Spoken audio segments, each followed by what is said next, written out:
गंगा सप्तमी के पर्व के उपलक्ष्य में ब्रजघाट आरती स्थल पर 3 दिवसीय कार्यक्रम की शुरुआत हो चुकी है।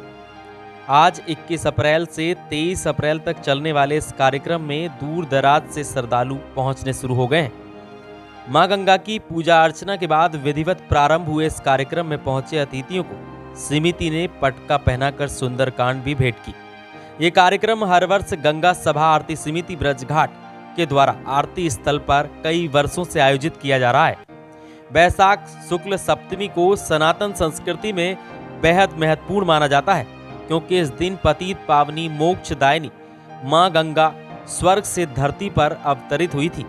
इसी के चलते इस दिन को बेहद पावन दिन माना जाता है। वहीं गंगा जन्मोत्सव के रूप में भी इसे मनाते हैं और इस दौरान विभिन्न धार्मिक आयोजन किए जाते हैं। ब्रजघाट गंगा तट पर आयोजित 3 दिवसीय चलने वाले इस महानुष्ठान में विशेष आरती, पूजा पाठ, भजन कीर्तन जैसे विशेष कार्यक्रम होंगे। इसी के साथ सुंदर झांकियों का आयोजन भी किया जाएगा। इस कार्यक्रम में भारतवर्ष के कई प्रमुख संत और राजनेताओं के पहुंचने का अनुमान भी लगाया जा रहा है। फिलहाल कार्यक्रम के बारे में संस्था के पदाधिकारियों का क्या कुछ कहना है, आइए आपको सुनाते हैं। माँ गंगा का अवतरण दिवस बैसाख मास शुक्ल पक्ष सप्तमी को प्रत्येक वर्ष तीर्थ नगरी ब्रजघाट में बड़े ही धूमधाम से मनाया जाता है।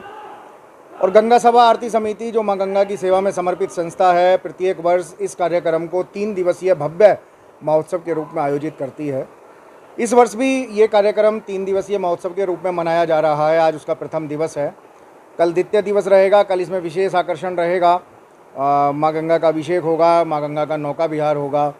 और इसी बीच में एक कार्यक्रम और है, संगीत में सुंदरकांड, गोल्डन माता और काफ़ी संत यहाँ पर कल पधारेंगे और उनके माध्यम से संगीत में सुंदरकांड भी माँ गंगा के इस पावन तट पर मंच के माध्यम से किया जाएगा। सांस्कृतिक कार्यक्रम मंच के माध्यम से लगातार चल रहे हैं, दोनों दिन चलेंगे। तीसरे दिन दोपहर में राजभोग आरती से पहले भी हम माँ गंगा का अवतरण लीला दिखाएंगे। उसके बाद माँ गंगा की राजभोग आरती, तीनों ही दिन भंडारा प्रसाद की व्यवस्था गंगा सभा आरती समिति द्वारा की गई है। कल काफ़ी नेता भी रहेंगे, विधायक हैं दोनों तीनों विधानसभाओं से, और एक मंत्री जी हैं, उनके भी आने की हमारे यहाँ उम्मीद है। और संतगण तो काफ़ी सारे कल हमारे यहाँ रहेंगे। मैं कपिल शर्मा जी के मतलब उनकी कर्मठता, उनकी विचारशीलता और दूरदर्शिता, इन तीनों का समाहित मैं आपको समावेश एक निष्कर्ष बताऊं, क्योंकि पदाधिकारी होने के कारण मेरी कई विषयों पे चर्चा होती है। तो मैंने देखा है कि जिस लगन से, जिस तत्परता के साथ वो इस कार्य को अंजाम देते हैं,